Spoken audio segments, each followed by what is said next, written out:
Guru sekolah beberkan sosok Lisa Blackpink kecil, dipanggil Pokpak hingga selalu ikut lomba dance.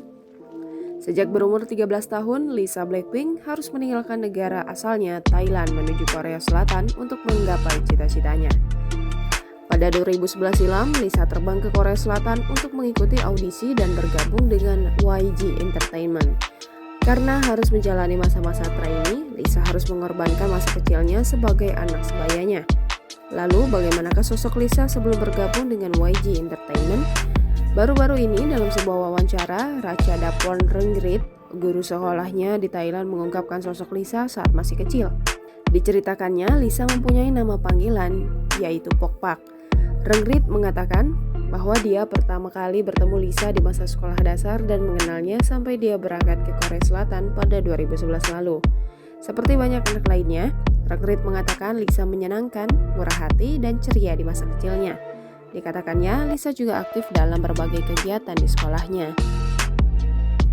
Sejak kecil, Lisa selalu aktif mengikuti ajang lomba dance. Pada usia sekitar 11 tahun, Lisa juga berpartisipasi dalam kontes menyanyi sebagai perwakilan sekolahnya dan keluar sebagai runner-up. Di balik prestasinya itu, Lisa juga memiliki attitude yang bagus, terutama kepada guru-gurunya di sekolah kala itu.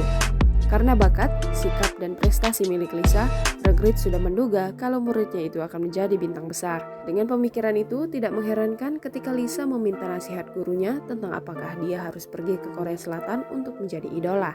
Namun, Lisa tidak pernah lupa dari mana dia berasal. Rengrit mengatakan Lisa bahkan kadang-kadang mengunjungi sekolah lamanya selama masa pelatihannya. Namun memang kini Lisa sudah tidak lagi berkunjung ke sekolahnya karena aktivitas Blackpink yang begitu padat. Meski begitu, Ratchadapon Rengrit yakin bahwa Lisa akan selalu menjaga akarnya di dalam hatinya. Kendati demikian, walaupun sudah lama tak berjumpa dengan muridnya itu, Rengrit mengatakan Lisa telah menjadi inspirasi banyak anak-anak muda di Thailand. Jangan lupa subscribe, share, komen, dan like ya!